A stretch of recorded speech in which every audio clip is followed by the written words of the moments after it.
Good afternoon, everybody. Welcome to our edition of the Wrestling with Friends podcast, also known as WWF. We just don't fight the panda here. So, with it, I wanted to say thank you guys for joining us. Of course, we have a massive guest with us today. Gentlemen, how are you guys today? I'm here, brother. Here for the good time. I'm doing fantastic. All right. Now, of course, it's Forbidden Door Day, but we're not here to talk about AEW New Japan Day. I know Nick's going to be watching that today. We'll all be watching that later on, but we want to talk with the guest of honor. Ladies and gentlemen, the indisputable, the unbeaten right now, NWA World Heavyweight Champion himself, the man Tyrus. How are you, What's up, sir? fellas? I'm phenomenal. How are you guys? It is How you doing, great sir? to have you. Oh, So, first of appreciate all, how are you today? How's the weather? Oh, it's nice outside. It's actually in Louisiana. It's a good one. It's a little breezy. Humidity isn't too bad. The sun's out, and as soon as I get into this, I'm gonna go take my kids outside and force them to be outside. So they're gonna have a miserable existence. Now, are you one of those dads where, like, we grew up, of course, we had the light, you go outside when the lights come on, you come back home. Do you do that with the kids too? Yeah, if I was allowed to, I'd lock the door. I'm like, I'm thirsty. There's a hose right there. Stuff my Yeah. mom. Yes, sir. Apparently now it's frowned upon. It's some form of third world torture. So they'll kind of just stare at me outside and be like, well, now what? I don't know. Figure it out. I found a stick. Stick became a sword, and you just kind of go from there, So, and they know it's coming. That's why they're laying low, So, but I refuse to let go. Good things happen outside, but yeah, by the time the sun's down, their butts have to be in the house. But you have to also be out there, which is an excuse for me to get out there and get a little sun on my face. So, Hey, nothing wrong with it, brother. Nick? So, I always start these interviews with kind of the same question. I know you were a huge Dusty Rhodes fan growing up, but who were your big influence to get into the wrestling business, and what was your first moments in the wrestling business kind of like? let's see. That's a good question. I really liked Big John Studd. I just thought Big John Studd he didn't get enough credit for being as cool as he was, and he had the unenviable task of being the middleman between Andre and Vince feud. But, I think he handled himself well. But I always liked him and Mr. Wonderful and anyone who was managed by Bobby Heenan pretty much. But King Haku was a big influence.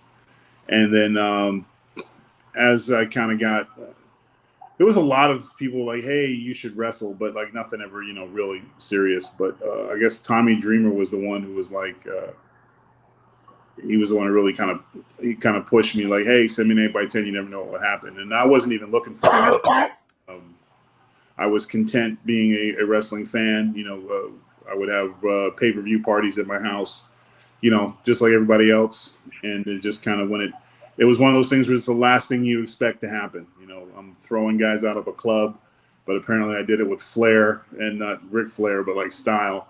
And he liked the jokes I was making to him as I was manhandling him. And he said, you should do that on TV. And I was just like, yeah, right.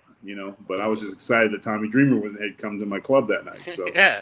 it was like, and then he ended up working the rest of the shifts with the bouncers with us. And we exchanged numbers. And I literally was like, yeah, right. Whatever.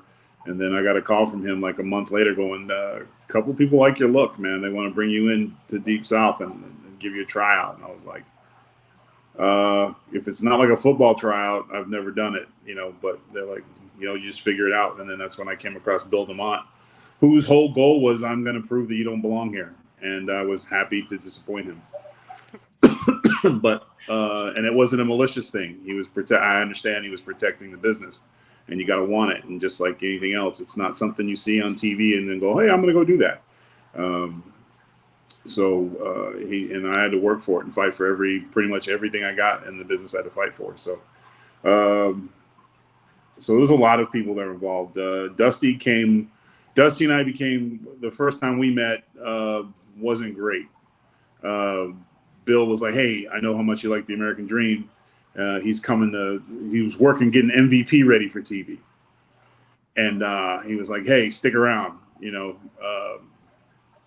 because he's going to come in today. So you can get a chance to meet him because I know how important he is to you. And I was like, awesome. So I was practicing what I was going to say, like, hello, Mr. Dream. Like, do I say Dusty? Do I say Dream? You know, I'm like trying to figure out Mr. Rhodes. You know, like how do you say hello to somebody that you've idolized, right? And he comes walking in the room. He's got his University of Texas hat on and a flannel, and I think he had like one of those big 32-ounce mugs that you would get at a gas station, whatever, to fill up a soda or whatever the hell it was. And he looked at me, and I was like, "Hello, Mr. Rhodes." And before I could finish, he's like, "Hey, baby, I only talk to stars. You a star?" And I was like, Damn. Nice. Okay. Everything in wrestling I've been taught so far says no. But if I don't say I'm a star, then I'm a punk. So I just stared at him, and he says, I said, "Well, not yet." He goes, "Well, then don't talk to me now." And I just said, well, fuck that guy. Quote, I hate him. I came walking out of the meeting, and Bill goes, "How'd it go?" I said, "Not good. He only talks to people who are stars." And he's like, "What did you say?" I said, "I wasn't a star yet." I said, "Yeah, I wouldn't talk to you either. So this is my fault. Sorry." Now Ric Flair looks way cooler. But it didn't last. I mean, and then, of course, what I didn't know is that then the second time I saw him, he was looking for a heater for he just took them. Oh, man, Morrison. He was looking for a heater for Morrison. And he came down, and he was like, "Oh, you a star." And I didn't even, I was just kind of like, and then he showed up. We had a show, and he wanted me to cut a 2-minute promo, and he didn't tell me what it was about. So I just went out there and did my thing. And he was like, "I see a lot of me and you. We got something here." And he was, but unfortunately some circumstances happened, and Morrison's push got stopped and derailed, and they weren't going to bring me up for that again. And so then I kind of had to go back to the drawing board. But at that point, Dusty would come in once a week, and it was like, hey, I was sitting in front of the fan, because when we were training in FCW, we were training. There was no AC, none of that stuff. We were hot-ass Florida training. 2 rings, and at one point, Mike Rotundo, who was down as an agent, said, "Hey, I can see the water popping up on the mat when you're running. That's how much sweat was in that ring." And he's like, "We're going to call it a day, fellas. Someone's going to get hurt." And you would see hung up blue aprons everywhere, because we had 3 rings going, and we'd hang them all up. The dry house would be ready to go in the morning. But I was sitting in front, because the best seat in the house was by that giant fan. And I got there. I'm sitting there, and then I hear, "If you don't get your big ass out in front of this fan, so the rest of us can get some cold air." And I just looked over, and I was like, "I got the seat first. Don't be mad at me, old man." And he was like, "Oh, man." He was like, "I still whoop you." I was like, "Okay." He's like, "I'm 3-time world champion. How many times you been champion?" I said, "Well, because I'm not the booker." And that's when it kind of was like, it went from, okay, all right, I'm not going to, you know what? I'm going to bring you on my side now, because obviously you ain't afraid to go there. So, it went from just, throwing shots back at, and it's like a gunslinger, he was one of the best on the mic ever. And if you can pop him or stop him, you're doing something right. So then I became his guy at that point. And then I got fired, and I was gone for about 1.5 years, bodyguarding for Snoop and stuff. And when I was in Jacksonville with Snoop for Monday Night Raw, when he clotheslined Chavo, I was his full-time bodyguard at that point. So I was just in the back chilling. And that's when Laurinaitis came up to me and said, "Kid, I think we made a mistake. Would like to bring you back." And I was like, "You don't say, kid." "Hey, kid, yeah." "Hey, kid, yeah." And I was like, but it was really cool. Like, I love John Laurinaitis. He did a lot for me, especially when some dark times in my life, when most guys would have got canned. He smartened me up about a lot of things. So always thankful for John. So then, long story short, when my first day back, when I got rehired, Dr. Tom was like, "Yeah, who had been complaining for months after you got let go?" Dusty was upset. He didn't know about it, and he felt betrayed. And he had been politicking for a long time for you to come back. So when he's real excited that you're coming back, when he's back in the office, go say hi. And I went to go say hi to him, and he acted like he didn't know me. And I was like, "Son, you know what? He's like, I'm like, you can't remember me. I'm like, all right, bro. All right, man. I'm done with you. And he was Damn it, I'm a star now, Dusty. yeah, right. And far from it. And then just at that point, it was just lightning in a bottle. But his lessons were never about in the ring. He never talked to me about holds and, like psychology is life. And you've got that part down. You know what to do. You are me. You know what to do when you go out there. His lessons were always about me outside of the ring. I didn't have much of a family life, and he was really worried about me as a person opposed to me as a wrestler, because he said I reminded him so much of himself when he was younger, and that kind of like that angry, I'm fine, I don't want to talk about it atmosphere, and work always came first, and if somebody didn't support me being gone all the time, then they didn't need to be in my life kind of attitude that I had. So he was always under the learning tree. The only little things I would ever get is I get him to admit that he stole the whole match from superstar Billy Graham in the bull rope match. He didn't give him nothing. He beat the hell out of him. I was like, you shined him up, you cut him off, you put some heat on him, you put him in a hold, then you blew a comeback, and then you literally pulled him on you to pin you real quick. Like you whooped it. Go back and watch the match between Dusty Rhodes and superstar Billy Graham, bull rope match in Madison Square Garden, where you could see at some point Billy going, what is going on? Like, give me something, man. Help me out. And Dusty was like, nope, it's your ass tonight. And he put hands on it. Watch that back. And you'll be like, wow. Superstar was getting just his like old school stiff ass whipping. Like, is you getting your hand raised tonight, but I'm You earn it. You're gonna earn it the hard way. And he must have had some receipts, because it was all paid at that. And I don't think they had a return match after that either. I think that was it. So Billy didn't want no more of that. Can't blame him. No. But it's funny because Dusty always, and we always protect, it's the sport. You protect the sport. So when I'm holding court on him in the coaching room with him going, explain this. And he was just like, when you're over, baby. You do what you want. So I said, how much trouble was you getting at? He goes, I wasn't back after that. That's a lot of trouble, because when you take their champ and whoop his ass for 10 minutes and literally pull him over you to pin you, like you wouldn't even give him like a cool move or something. I think Billy just moves and he hits his head on the turnbuckle, and it's like he just drops on him real quick, 1, 2, 3, and gets the hell out of the ring. There was no, and that's my favorite one. And he's like, that's why I was champ. I said, yeah, man, I got to find a way to become Booker. I got to be champ too. And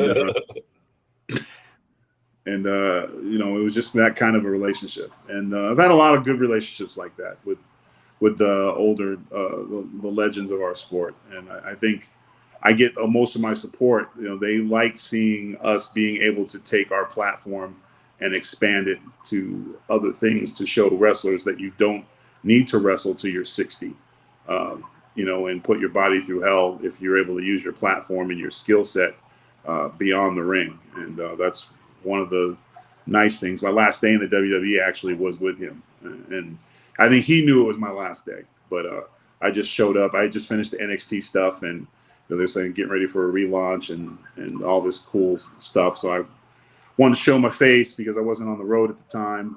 So I showed up to roll around the ring, and I get in there, and no one else is in the building. And I'm like, oh, that's weird. There's usually a bunch of like young guys in the ring, or, usually when one of us comes in to work out, the young guys will be like, hey, can we work out with you? So there was no one there. It was just Dusty, and he was playing Neil Diamond at the top of his lungs, in which I was like, I hate this song. And he turned it down, and, I was rolling around for a little bit. He said, hey, man, cut that shit out. You know all that. I need you to do something for me. And I was like, what? And he's like, I need you to paint your own canvas. You're mad, you're angry, you blame everybody else. Like, you got to paint your own canvas. You got to find out who you want to be, and just, you got to be it.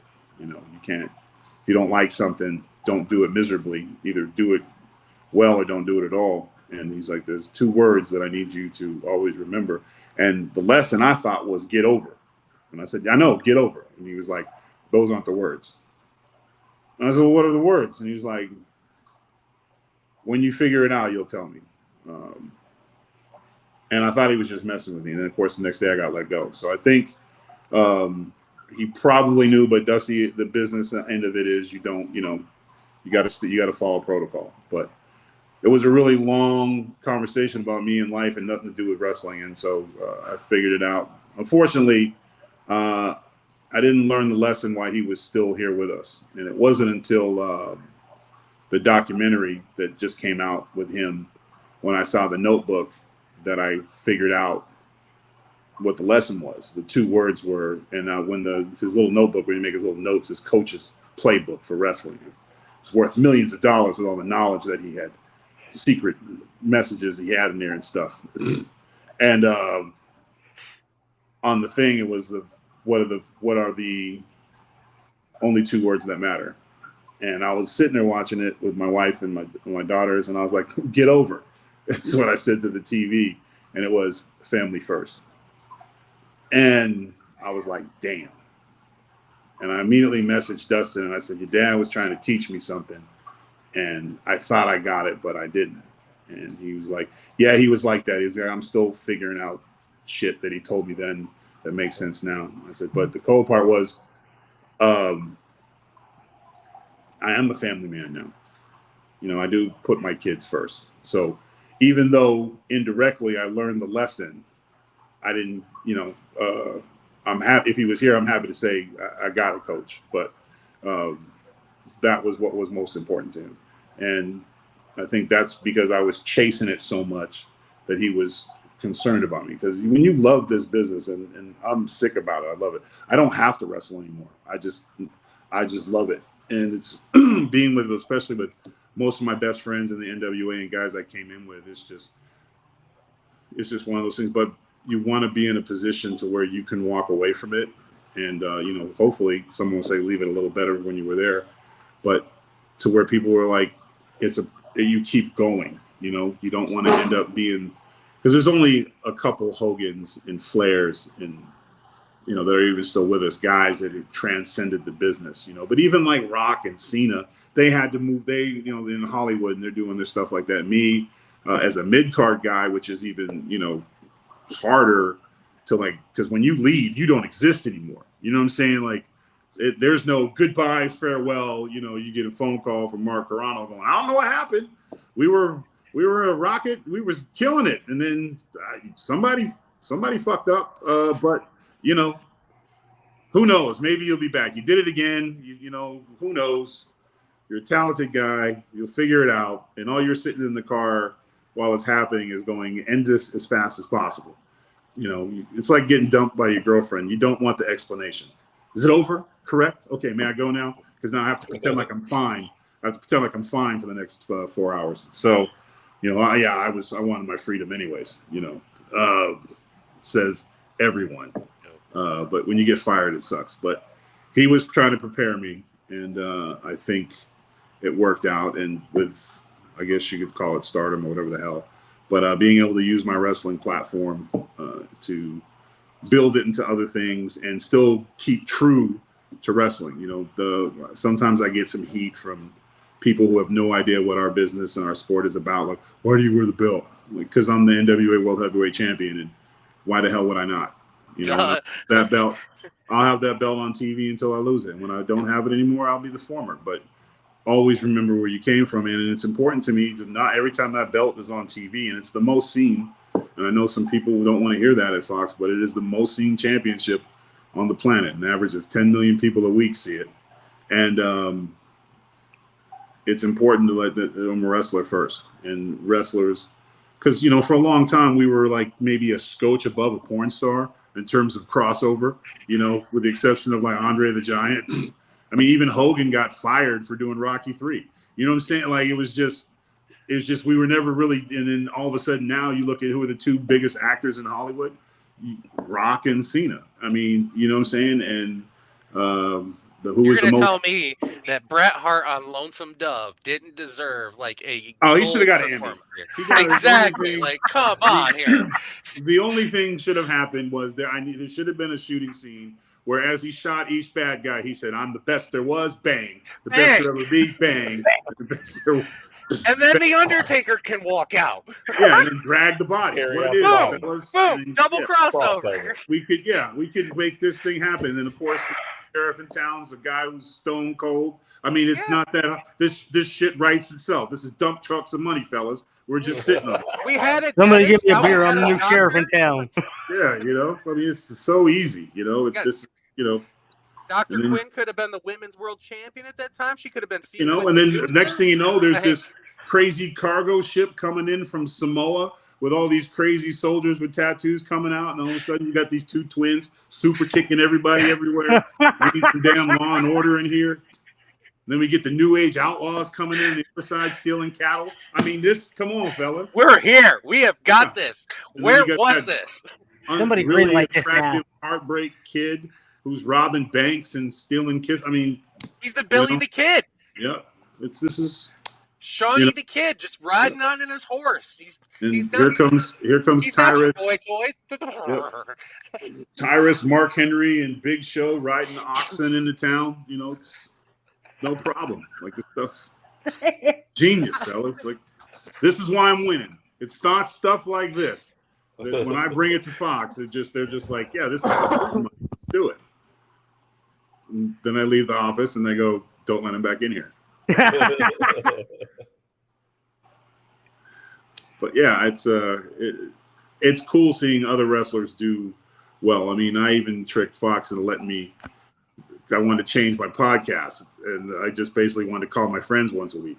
So it's Tyrus and the Wiseman podcast, where it's just me and my wrestling buddies. We talk about absolutely nothing but our, just our stuff, and no one's caught on to it yet. It's actually doing pretty well, but. You get in and it opens doors. So I think Aaron Sandow is extremely talented, and he just did that. He had that Netflix special that went pretty well. Yeah. And Jeezy, who I love to death, and one of the coolest dudes I've ever worked with. And I've worked with a lot of people, but he's one of my favorites. And of course EC3 and of course Trevor, can't go too far without him. So, but it's just it's a cool thing to be able to represent wrestling the way I've been able to. Josh? So, like you mentioned earlier, you were a bouncer for Snoop Dogg. What was that like? Like, what crazy stories do you have from that? That you Okay, can tell us executive that you can protection tell us. bodyguard, bouncers working clubs, but Yeah, I'm sorry. it's all good. Snoop is boring. I hate to break it to you. Like, people are like, hey, was it wild? I had a couple things. I bounced a human being like a basketball in New Zealand for sneaking backstage and tried to like run. And then when he got mad, he dropped a racial slur on me and he took off running. And we were with Ice Cube and his stuff because he wanted to see Snoop. He went and talked to Snoop, and I told him he couldn't talk to Snoop. And he called me what is an African where he called me a kefir, which I was like, what does that mean? And they're like, it's not good. And he took off running. And I remember Snoop's bodyguards are a little older, and they said, oh, that door is a one-way. There's no way out. So the guy took off running and like laughing, and I just started strolling down the hallway as he was running. And then it was like something out of a horror movie where he went to open the two doors and they were locked. So he gets to and he had talked. I mean, he had talked a lot, the whole running down the whole thing, and he's dropping all these N-bombs and all this other crap. And I remember I just looked over my shoulders, and Snoop and Ice Cube went. I'm like, that's your ass, bro. So I'm smiling because he can't go anywhere. And he's like, the more he shakes the door, the more amped up I'm getting, because I'm like, maybe you should try to shake the lock. It's not working. And Freddy Krueger had to extend his hands to touch the walls. My shoulders almost touch the walls when I'm walking. So this dude's got nowhere to go. And he turned around and he just looked at me. And when I snatched him up by his neck and was just dragging him, walking him back, every so often he'd go to struggle, and I would just kind of pick him up and bounce him off the ground with one hand, and then kind of catch him and then bounce him again. And then, oops, he ran into the wall a couple times. The guy was really clumsy. If you're going to talk trash, you need to be more athletic. But You hate to see it. it felt bad. And then by the time we got to the other door, little eyes were swollen, and he was just, he was he had an allergic reaction too? Yes. Yeah, he was apparently God. allergic to my knuckles for some reason. Yeah. Weird. Damn shame. You get that looked Yeah. at. You hate when you don't want to see anybody get allergies. You're saving lives. Yeah. You were helping So- him get to Somebody the get that man an appropriate door. EpiPen. Yeah, so I had to get him outside the building as soon as possible. Some fresh air was exactly what he needed. And as I tossed him out the front door, he hit the ground. And as he laid there, he raised his middle finger. So, I mean, he was a soldier to the end. I'm going to give him the W for that, just because, listen, I don't agree with his politics at all. But he was so passionate about his belief system. Hey, if you're willing to go through all that, and I just remember the stage manager came over to me and he said, "I've never seen that before. You were bouncing another human being like that. I don't know how I feel about this." And I said, "I would feel lucky it's not you. Make So sure let's the check just clears. Move it on." Yeah, and then Snoop was like, "I mean, bruh, the only thing you didn't do was cross over with him." And I was like, "Yeah, well." And but I mean, it was like, but most of the time it was trips to 7-Eleven, a lot of youth football, a lot of Xbox, more Xbox, a lot of Madden, a lot of NBA 2K, and he would get it before it would come out, or before it was like finished. So and it was he had one where they kind of had it like the old basketball game where every time he ran and shot in the corner, it went in. And as a bodyguard, being a bodyguard for Snoop in video games is a lot like wrestling. You shine him up, you cut him off, and then eventually when the time is right, you slip on a banana peel. And you make sure he goes over. Like he has to go over. The old Family Guy, quarter 3. Yeah, like literally. So, and he's like, "Oh man, it was a good game, you came close." Yeah, what are you gonna do? But I mean, that was pretty much it. I mean, we were always on the move, always traveling. One thing I didn't like was I'd be working a 12-hour shift and we literally wouldn't leave the house all day. And then 5 minutes before I'm getting off, they'll be like, "Hey, I want to go ride somewhere." And it was always a 45-minute ride. And I'm like, I'm about to. You got it. And then you're playing hide and seek with the other bodyguards, trying to find where you guys are at so you can do a switch out. And and then some guys, it was just that you never stopped. But there was no clubbing or anything like that. He was pretty much, he'd make appearances and he'd just want to get back to his room and play his video games, or spend time with his kids. But there was a couple like Russia. We had the world's greatest Russian rapper who literally was in a velvet suit, fellas, and I mean 3-piece suit, Wow. crushed purple velvet, baby blue tie. Every one of his fingers had 2 rings on it. He had the hat, the glasses, the gold fronts, every chain. Wearing chains with a tie is hard to do, but this dude pulled it off. A cane, alligator shoes. I didn't even know they had alligators in Russia. Damn. And he came up to me and he said, "I am Russia's most famous rapper." And I was like, it's like being a one-legged runner, bro. It's not really, am I supposed to know? Like, and he was like, "I need to speak to Snoop." And I was standing between him and Snoop in the door. And I was like, "Yeah, he's not seeing anybody right now. He's getting ready to go out and perform, And he was like, "Oh, you don't understand. I need to see him now or there will be no performance." And I was like, "Well, you don't understand. You're not going to see him." And as a bodyguard, this is the tough times is you got to be the bad guy. You're not people's friends, And he just wouldn't stop. And then he was like, "Listen, I'm a made man here, in the Russian accent." And he's like, "You don't want me to call my friends. We're going to have problems." I said, "Listen, man, you're right. I'm out of line here. But I got to tell you, I'm the decoy bodyguard. I'm not really with him. Snoop's over there behind those curtains. So just come with me and I'll take you to Snoop because I don't want any trouble." Yeah. And he was like, good man. Like, And I was like, "Oh, I appreciate you, man." He's like, "I'll give you one of my albums." "Oh, man, I really appreciate that." When we opened up the curtains was the entrance to the arena, and you had to walk down a flight of stairs and then walk through a hallway and then go up the stairs to the stage. The flight of stairs was a pretty steep one. And he looked down the stairs and he looked at me and I smiled and then launched his ass down the stairs. But the poor thing, his shoes came off on the impact.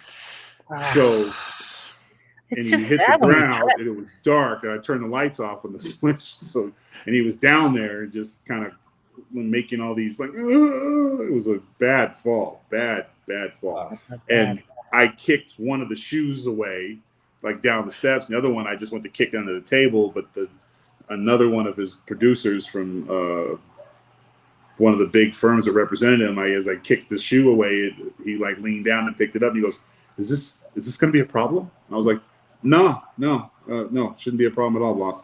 He's like, "Where's the owner of the shoe?" And I was like, I don't know. And as I turned to walk away, and he was a little guy, and he heard the whimpers coming down the stairs, and then he turned the light on, and he went. And at that time, I think my nickname was G Rilla or whatever, so everyone called me G. And he was like, "Damn it, G! Like, what? Who's gonna clean him up?" Like, and I said, just for the record, his suit is crushed velvet. Just putting it out there. It's really soft. It's like a really fancy velour. I mean, that's next level. Fancier than hitting the mat.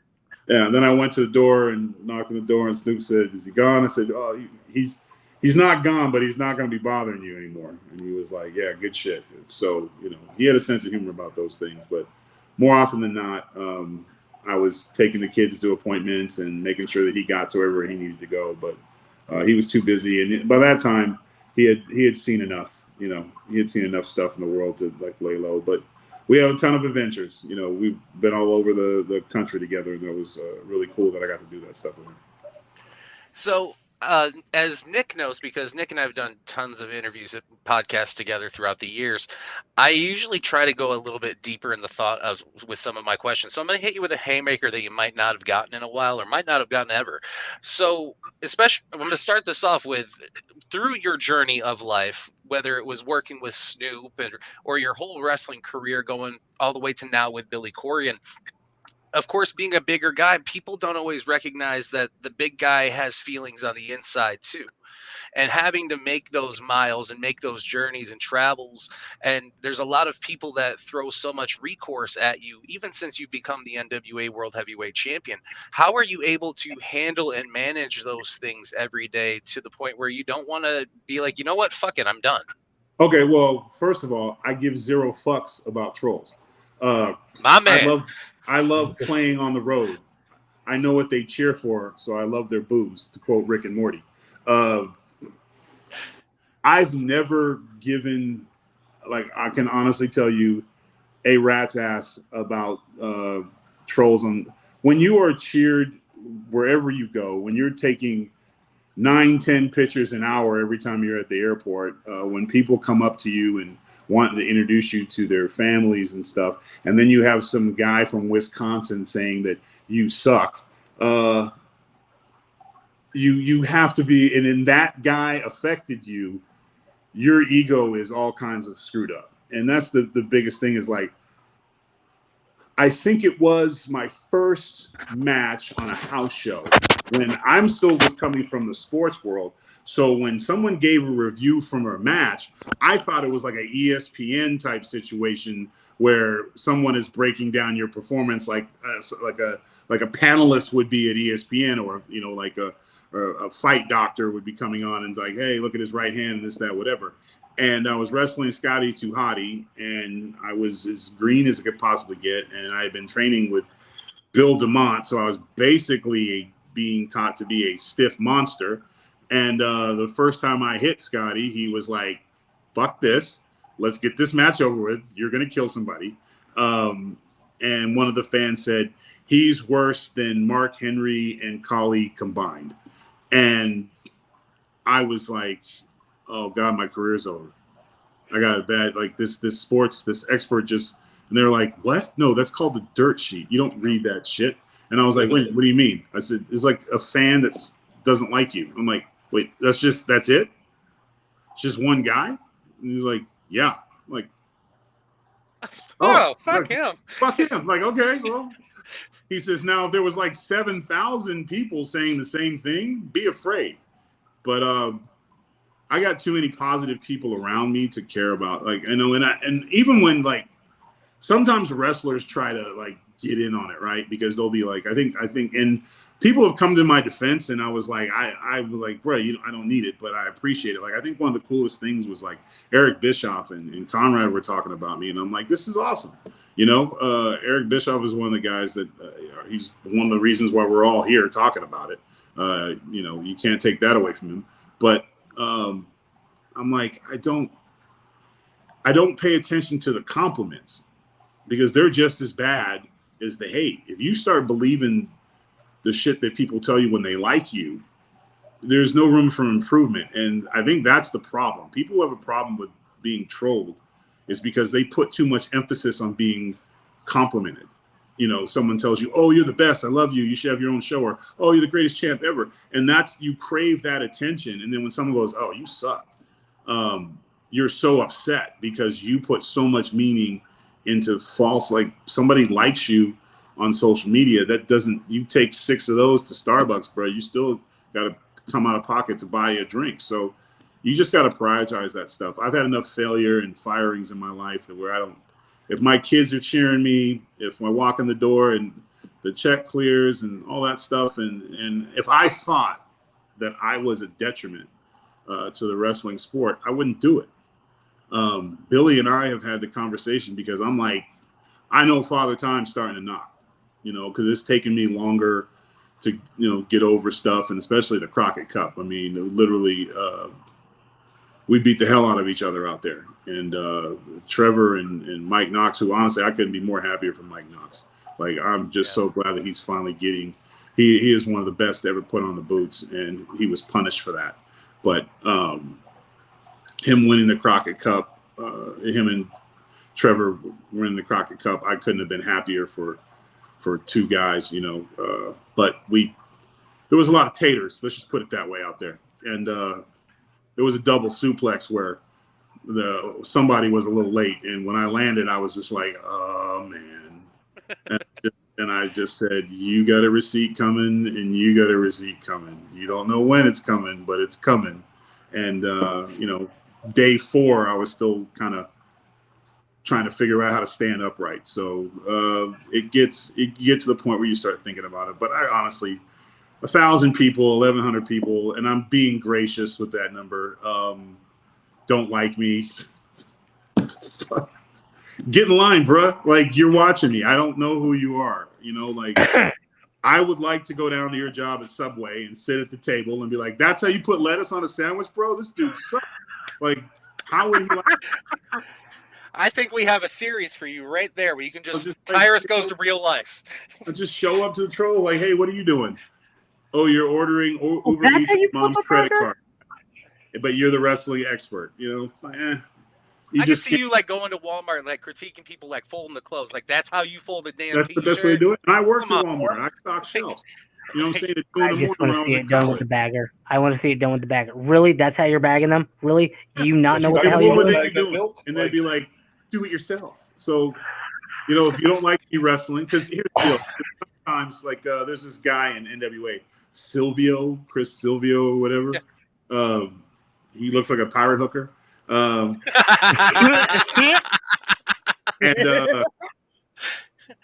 he came up to me one day and he was like, what are you going to do about the wrestling community that doesn't like you? And I said, what, the 50 or 60 tweets? Are you talking about them? He's like, yes. I'll tell you what, Briz. Wow, you're a wrestler and you're believing. Ask him about this shit.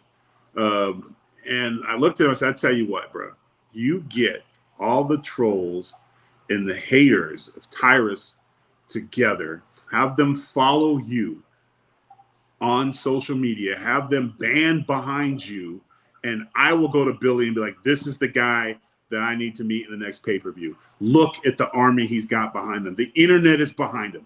Tyrus and his homegrown real fans versus the internet and pirate hooker Salvio, or whatever the Captain, not Jack Sparrow, whatever this dude is doing with his macho man. Michael Bolton in the Lonely Island, Jack Sparrow. Well, you see this. And I'm like, who talks like that? But, and I'm still waiting. It's been a year. I'm still waiting for the troll army to form. And I even told them, pick anybody. Just get behind them. I don't care who it is. You get behind them. Even more importantly, buy a ticket, show up in force, and you can get my big ass up out of there. I will gladly lay that belt in the middle of the ring and say, my bad. I hear you. No, on second thought, come get it. It's just, and Billy gets a kick out of it because I'm like, what are you going to do? Like, come get it. Get behind anybody. I don't care who it is. But for some reason, it never really happens because Twitter ain't real. And when the arena's sold out, I feel like I just learned something today, fellas. Yeah, and then you guys get a lot of hate. I'm sure you get people who tell you what you need to do in your podcast and why aren't you guys wearing ties? Like what's going on? Why are you swearing on your podcast? Yeah. Why are you vaping? Why do you have cigarettes? Like you shouldn't be doing this. Like, oh yeah, trust me, we get it. And then you're like, well, what is your plan? There you. Yep. Yeah, and you bring them on. We dial it back. Yeah. The whole part is That's just that part. This is us behaving. Because this is why you can't even bring them on. I had one troll who was like, just wouldn't stop. And I finally said, look, man, because usually I don't even bother. I'll just block them. I don't care. But I'll be like, look, man, obviously you got the wrong idea about me. So I'll tell you what, how about I fly you out to me? We have lunch, go work out, and maybe I could win you over. And the guy who had been saying like I sucked and I was all these things. And he was like, really? Man, that'd be really cool. Can I bring my friend? And I was like, no. And then I blocked him. You know what I'm saying? So, but he hated me so much that he was ready to jump ship. Sometimes I'll be getting ready to get on a plane and someone says something to me like, well, I'll boo him every time I see him. And I said, boos count as much as cheers. And then I feel like a jerk now. Well, I feel like a jerk because I wasted time responding to you, but I was bored. I'm like, you just can't take it. As long as they're talking wrestling business, the sport we love, they love you, they hate you. If they're watching you, so be it. You get booed in New York, you get cheered in LA, but you always control the thing. But if my peers had a problem with me, and we are brutally honest with each other, Trevor, Tim, Scott, Sandow, Junior Kratos, young guys like Otison and Jordan and Jeezy, and any one of those guys that I'm out there fighting with, Chris Adonis, Mike Knox. When I came back after the pandemic to the NWA, my first match was with Kratos, and I said to them all, I said, I haven't wrestled in 8 months, man. And I said, I'm a little heavier than I should be right now. I said, but if I won't see it, I need you guys to see it. And if it's not there, tell me, because I'm not going to, waste our time and not going to disrespect the sport that I love. And the consensus was the same thing. Well, you're a little rusty, but, you got to drop the weight, but footwork and stuff look good. You heard the crowd. So I was like, bet, and I got to get to work. And that's what I did. But, I'm not, father time's around the corner. I'm just lucky that I'm in a position in life to when I can walk away from it on my terms. I've been able to stay on my terms, which I'm really proud of. And I'm hoping that if even just one young wrestler learns from that, then I did my job, because I don't want all the limelight. There's no desire for it. And if you can share it and when guys go to you and they don't just come to me for like finishes and matches and stuff anymore, because I've always been pretty good at that. Like Arn always said I should have been an agent, but they'll ask me about life and stuff, or like, hey, I want to get into this and I want to do that. And I said, well, what's the one thing stopping you? Well, I said, just do it. That's the worst thing that happens. You get fired. You're a wrestler. You should get used to that. Even in wrestling, when you retire, you're not really retiring. They're just letting you retire because they're firing you. You know what I'm saying? Like, and you see it because they'll retire and then you'll see them on shows and stuff. They're not really retiring, or they end up, being trainers and stuff. So you just want to be in a situation where you can you're killing your body to do this, and no one walks away from this ring the way they walked into it. But you want to be able to, just like wrestling was a wonderful time in your life, and you did your best, and then you were able to move on and show guys that there's life outside of the ring and you can be successful And but the same work ethic that got you in wrestling can get you a lot of other places too. So I kind of feel like that's what's my role, just because I didn't necessarily have the giant push going into TV as if I would have been a Cena or Rock or something like that. And sometimes you do it, you understand that you also might not be the messenger that the business wants in terms of like, hey, fellas, there's more to life out there. Like, you can cut promos every night on Fox and it's the same shit, and that's not always the message because the mid-card guys, we're all supposed to be crabs in a bucket. Like every time one of us is doing well, we stab him in the back and bring him back down with the rest of us. But that was not our group at all in the WWE or in Impact, my time there. Like, we rallied behind each other. When somebody was getting a push, like when my first when the Funkasaurus push was coming, guys were arguing about to be my debut match. JTG and Brian Myers were arguing about getting smoked on my opening my debut match, and Myers did that tremendous favor for me. And a lot of guys would have been like, "No, I don't want to do that," because what's going to happen. The music hits, the crowd goes, "What in the fuck is this? Where's the monster?" And you're going to be on the wrong side of it. And but that was our locker room. When Hennig won the Intercontinental Championship, there wasn't one guy that wasn't clapping. There wasn't one guy that didn't have there wasn't a dry eye in the house, because we were so happy that he was able to have that connection with his father. That was our locker room. And that's the NWA locker room, because that's that same thing. When one of us gets going, we all get in line because we want to be a part of it. And when I captured the championship, and all my friends had orange sodas in a cooler for me when I came through, I was like, this is, because that's an inside joke, because I like orange sodas, but I can never drink them anymore. So they all went out and got, instead of beer, we had orange sodas. And I was like, it's an awesome joke, but I probably would have preferred the beer. But seriously, there's beer underneath this orange soda, right, guys? Like, this is a good gag, but like, just a lead in. Trevor's the best guy to put on the spot because his face turns bright red. And he's like, and he kind of goes, well,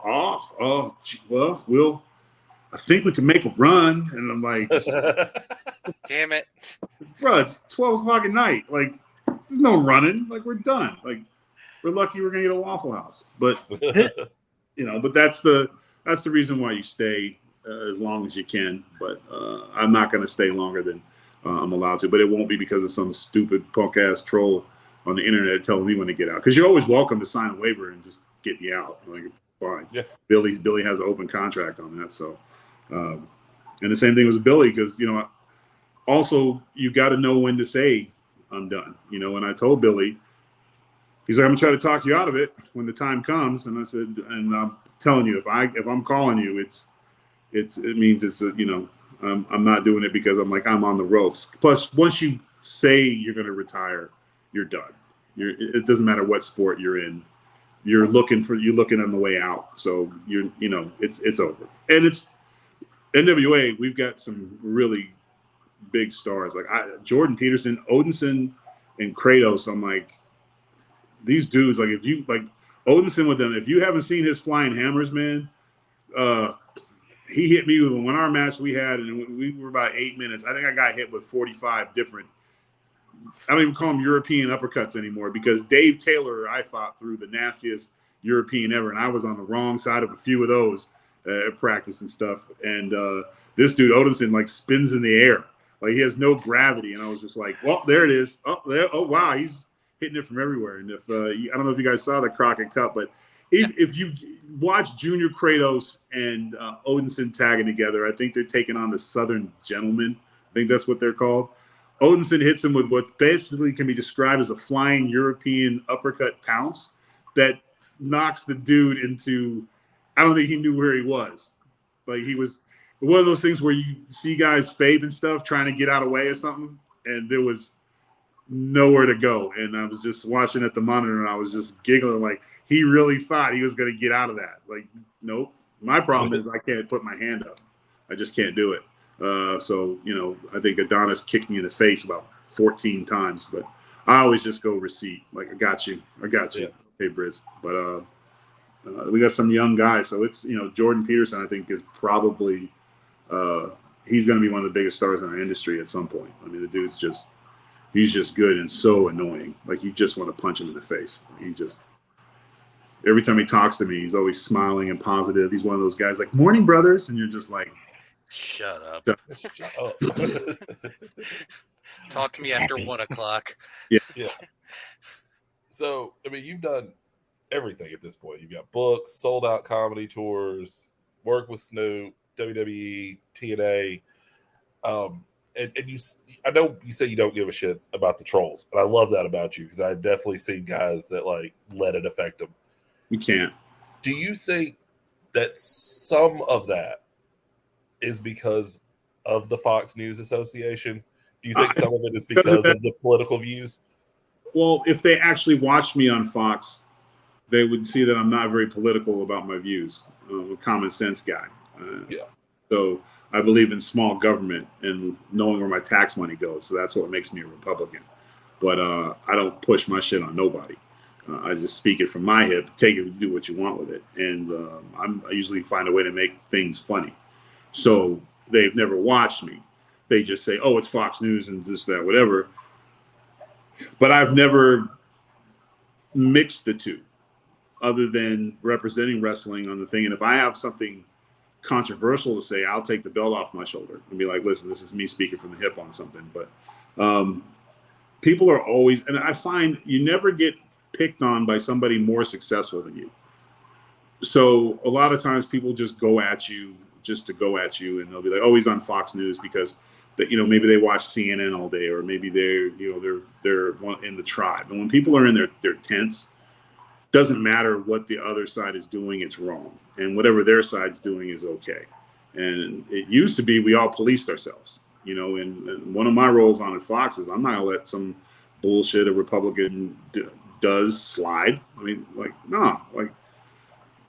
and I vote for what's best for my family. I don't I voted for Obama twice and I voted for Trump twice. So what now what? You know what I'm saying?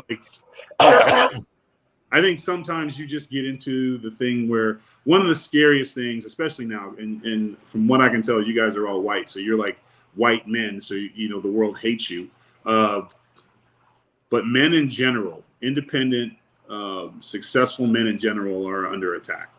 They're just kind of like, everything we do is wrong. We're all toxic, masculine, alpha, whatever the hell.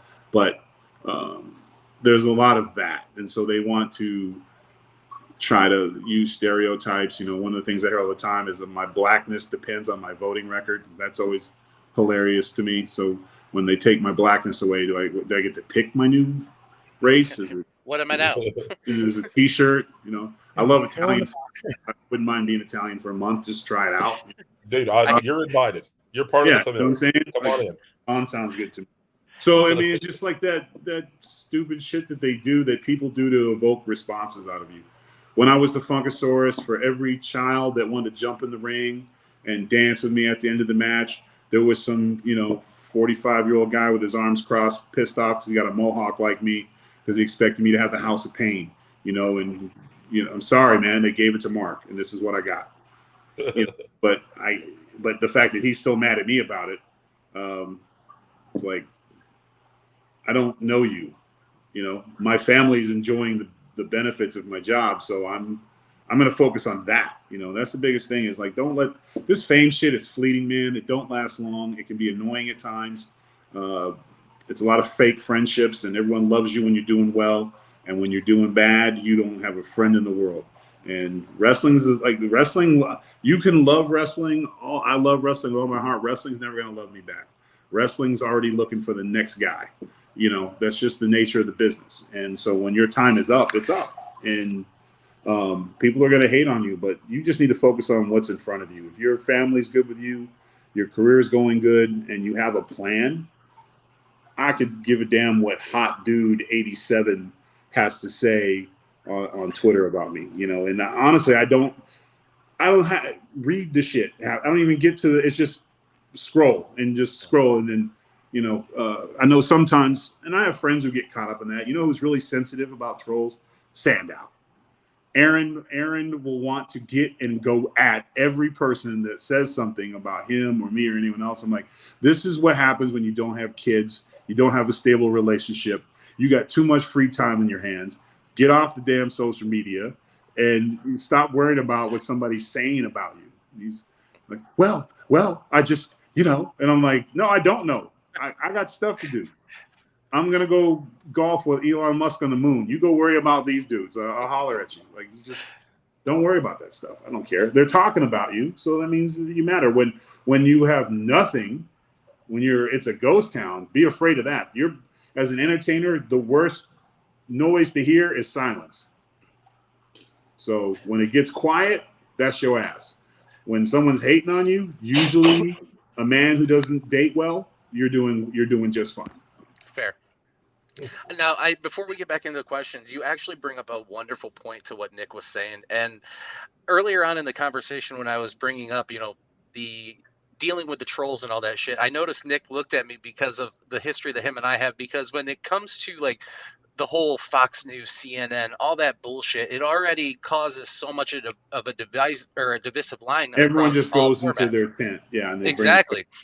And even for myself, I'll admit it, I'm not a huge Fox News fan, but when I did hear that you were the world heavyweight champion and you were going on Fox, it was more of, all right, well, I want to hear what he's got to say.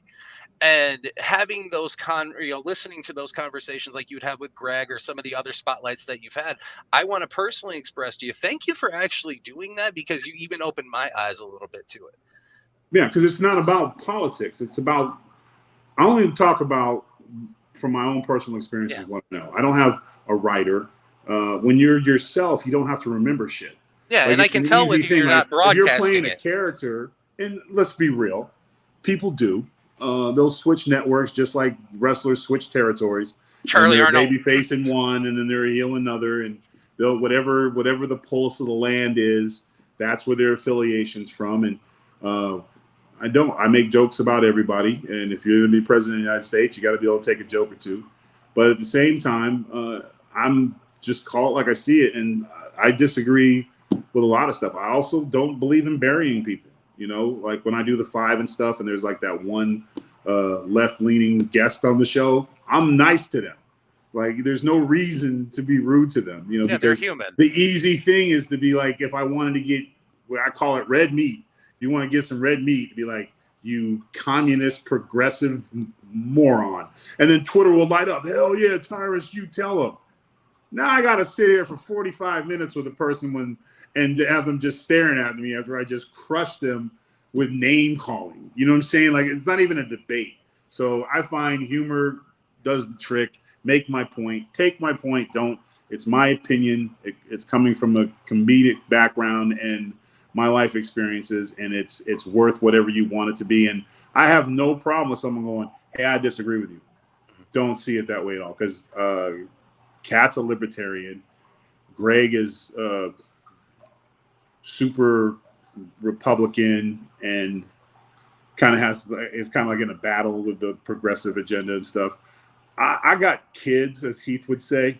I got hobbies. You know what I'm saying? I got fish I'm breeding. I got reptile house. I got a wife. I got a bunch of kids doing sports, man. I just don't have time. Plus, I got collecting my action figures and just being me and enjoying myself. And I just don't have time for that other stuff. So you just keep it in priority, man. And just the thing with Fox is I'm there. And here's the deal.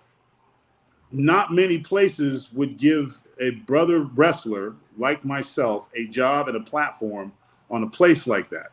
Yep. CNN wasn't going to hire me. MSNBC wasn't going to hire me.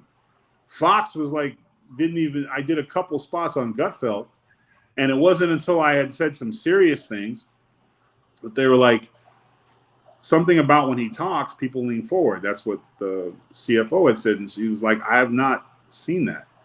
And like, I didn't have to put on a suit and tie. I literally am chilling. Yeah, you're just you. Just being me, just a regular dude. And I'm the guy that you can be like, you know what, I got a beer with him, even if I don't agree with him. And I try to work on that, because at the same time, there's no absolutes. And we keep learning new shit all the time. You think you're one way, And then you find out some stuff, and you're like, damn. And it's also, you got to be able to say, my bad. Like, I was wrong on that one. You know, I saw it this way, and now I'm seeing it differently. So if someone talks about politics, I'm like, then you've never watched me. So you just saw Fox News and thought that I was, you know, and we've had, like I said, controversial characters and stuff on there, and I get it. And it is, you know, it's a Republican leaning network for sure. It's conservative based, but when it comes to me, I'm a loose cannon, and they like it. But it also opens the door for other guys. I got a podcast on Fox News with a bunch of wrestlers on it. Again, CNN's not doing that. You know, they're not doing those things. And so when I hear people talk trash about it and they say, oh, it's a racist place and there's all this other stuff, I'm like, yeah, but they give opportunities to people like me. And I don't. And at the time, it was all a risk. They're like, yeah, this guy's getting numbers, but are people watching going, what the hell is this?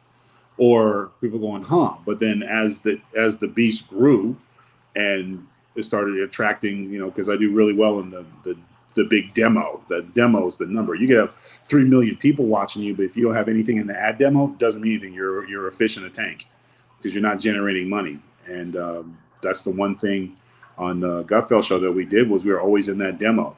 And we weren't just having catheter commercials after Fox stuff. We came mainstream. Hell, I did a Super Bowl commercial. I love how you went right to the cowboy catheter commercials. Yeah, because everyone knows what I'm talking about. Yeah. So never better time to buy gold. You know, like when you get away from those or Phoenix University commercials.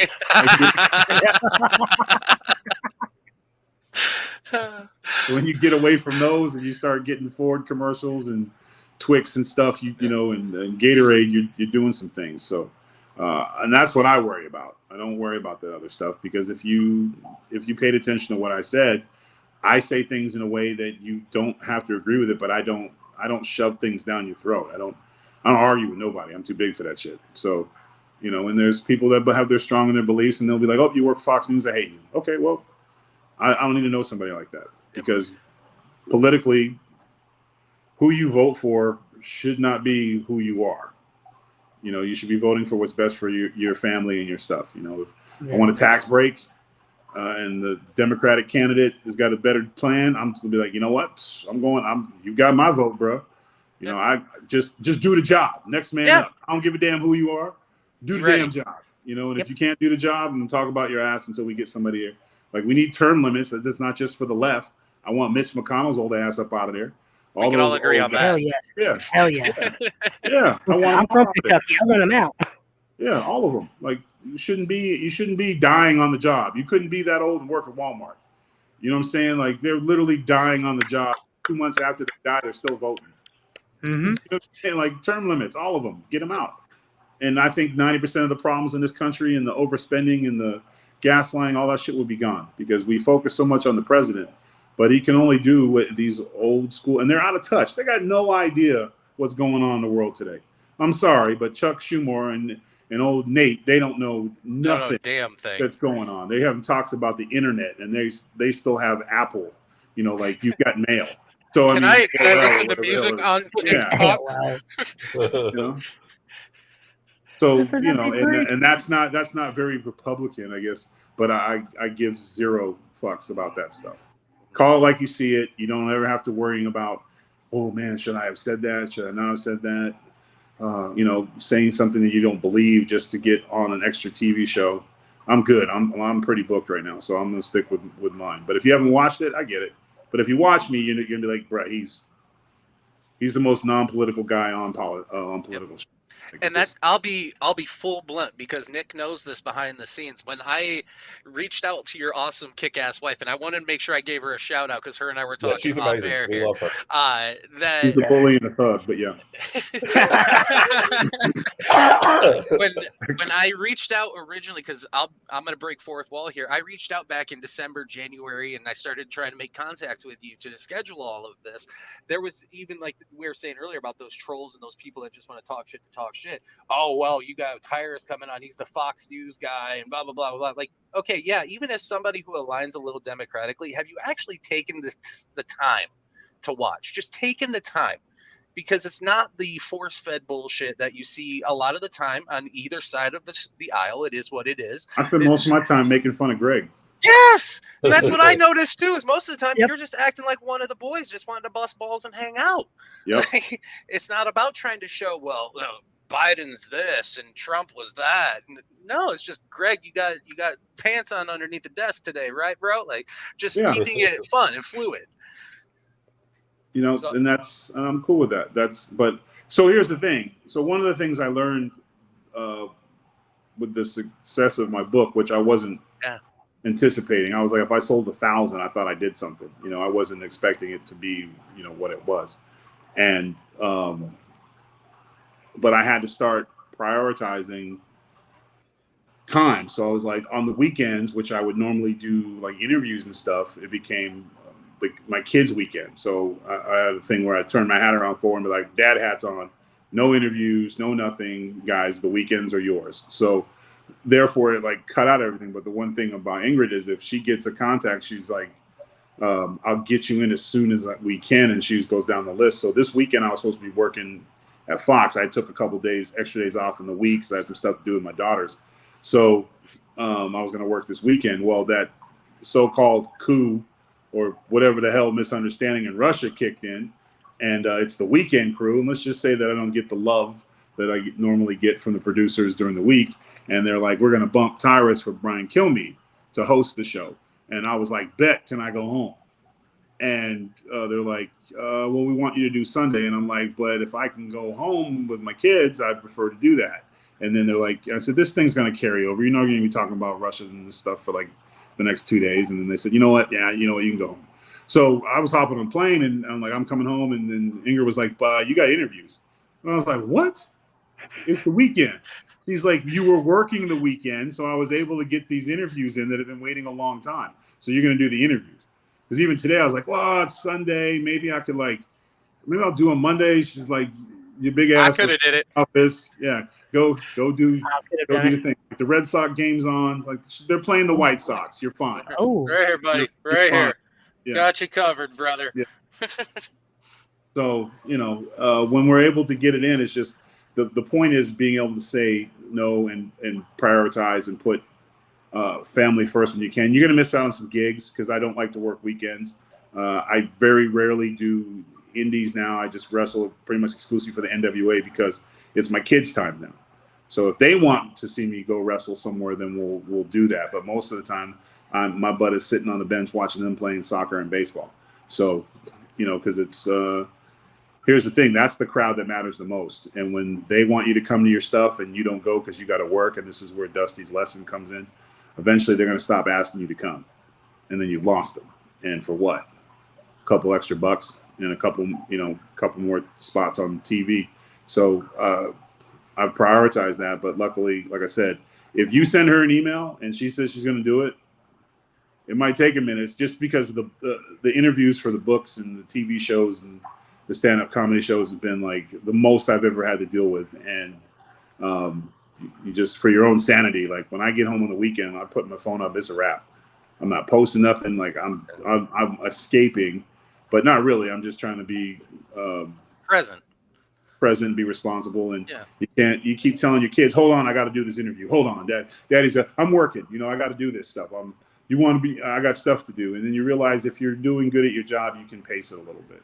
But the wrestler in you wants to work everything because you're afraid you're going to take your spot. Josh? Well, like you said earlier, you're doing the comedy shows, and from what I heard, they're all sold out. Yeah. Like that's and that in comedy. itself is crazy. I don't bring politics or wrestling into that. The only thing I do is I got my title on the stool behind me, you know. And Sergeant Slaughter came to one of my shows, right? And he bought a ticket, and I was like, "What? You didn't, you know?" And my wife saw him in the crowd, and she knows how much he meant to me, so she brought him. You know, she said, "Hey, you got a visitor before your show," and it was Sergeant Slaughter, and I was like, "What?" He's like, "Hey, maggot," and I'm like, "Oh." Man. But normally, someone calls you maggot as fighting words, but if Sergeant Slaughter calls you maggot, it's a term of endearment. Like, I remember the first time he called me, it was me, Brian Myers, and And Broski, he called us maggots, and the three of us were like, "This is the greatest thing in the world, man! Like we're maggots, you know." And Matt, the king of the internet, or king of the he is the king of the internet and the indies, but he came in and he was talking to me, and he told me the story of when he first came, because he's only referred two guys to Vince. It was Undertaker and me. He came in the Deep South and was working out, and he called up. He said, "This guy's got something." So I'm in some pretty cool company. But I was so pumped that he was there. The first half of my stand-up was about Sergeant Slaughter. So it was about the G.I. Joe and sending away for your action figures and accountability and all that shit. And if you tried to do it now, you know, your parents would be in jail. Like I said, hey, do this next time your kid asks for V-Bucks. Tell them to write you a letter with 5 proofs of purchases from other games, and you can get it in 16 weeks. See how that goes over. Good luck. Yeah, in my house, you know what we did? We checked the mailbox every day for 16. So, and it just kind of, and he got a big, and it was just awesome. It was like somebody that I looked up to, that one of the first matches that changed the trajectory of my life and made me want to be a wrestler was him and the Iron Sheik in the bootstrap match. Like I remember sitting on, I know where exactly I was. I was sitting on my shag green carpet looking at the second TV because the bottom one was broken. And me and my brother were just going nuts, chanting USA. And Sergeant Slaughter was bloody as hell. And Sheik kept loading that boot. And, you know, because if he loads the boot, regular kick with the boot, you're fine. But if he loads it, that's your ass. And Sergeant hits him with the damn boot and beats him. And I was just like hooked, you know, it was just hooked after that. So, and it was just, it's always fun. It's nice to see the guys that you look up to buying a ticket to your show. And again, it's not a wrestling show. Like, it's not Stories on the Road or any of that stuff. It's a comedy show. And we had some left-leaning, I guess, critics come, and they came to get me, and they were like, this was amazing. So I'll take it. The other side has no choice but give you a compliment, and you'll take it. And it's fun. And I think as I'm transitioning to life outside of the ring, the stand-up kind of gives me the same kind of like the feel of being out there and creating without the bumps, preferably. So I'm not going to take a bump off the stage for a laugh, no matter how much I might want to. But you might make someone else take a bump off the stage. Though. Yeah, matter of fact, who was it that just did that? I was dying laughing. He was dressed like a Ninja Turtle. Shit. Singer. God, I just saw this the other day, too. Yeah, it was Sam Smith. Yes. Yeah. He put on a few pounds, and he looked, I think he was supposed to be a Ninja Turtle, but he looked like a chubby frog. He looked like a Pac-Man frog. Yeah, and, He went for a crowd dive, and the crowd moved. Boom! Just ate shit. They weren't taking that bump. That's quite unholy. How much that hurts, because Trent Beretta and I were in a big four-way. It was like a street fight with like everybody going on, and stuff was everywhere. And Trent decided to do a dive without communicating. And when he went up, and I looked, my first reaction was like, "Damn!" And he just hit the ground. And I was supposed to. But I wasn't the only one that did it. We all did it, but I felt horrible. And he's down there. He's like, "You moved," and I was like, "It was just, hey." Here's the heat, brother. We got it. Oh, what a great cutoff. Just walk away, just hit him with the Samoa. I mean, I just literally just said, "Oh shit, someone's coming," and moved, because that was my first reaction. But so his pain, he just kind of bounced off that gymnasium floor, and I was like, beer's on me, bro. Like, won't happen again. With your comedy tour, where's your dates at, though? They're on my link tree. They're also up on my on Twitter. If you go to my Twitter, Planet Tyrus, or my Instagram, which is Tyrus Smash, the only two forms of social media I have. They're both verified. So, and even that, I'm thinking about cutting one. I'm so over social media. But you click that on my link tree, and all the dates are there. But we're pretty much sold out. Montana, we got 2 shows in Montana that are like the last ones where they're starting to fill up. People tend to buy things a little bit later there, but We're pretty much sold out, but we're going to be everywhere. I'm going. This is my Midwest part of the tour, so I'll be in Kearney, Nebraska, Omaha, Nebraska, Concordia, Kansas. I'll be in Arkansas, Idaho, and then end up in Fresno, California. Am I leaving any out? And then I'll be in Billings, Montana, and then Bozeman, Montana. Yeah. So I got the link tree down there at the bottom Yep. for the people that are watching as well. Yep. So as we wind down, the way that we normally wind this is we end up backing out and letting the star go full screen in case they want to promote and say something to the world, whatever they want to do. But before that, I wanted to once again, I told you off air, I'll tell you on air too. It's been an absolute honor to sit here and talk with you, my friend. And I speak for the other two gentlemen here with me on that. It's been an absolute honor. Thank you so much for taking the time with us. I appreciate you guys, man. Thanks for your patience. Oh, not a worry at all. Yeah. I hate to give her a compliment, but she made me sit through it. She's watching right now, watching right now.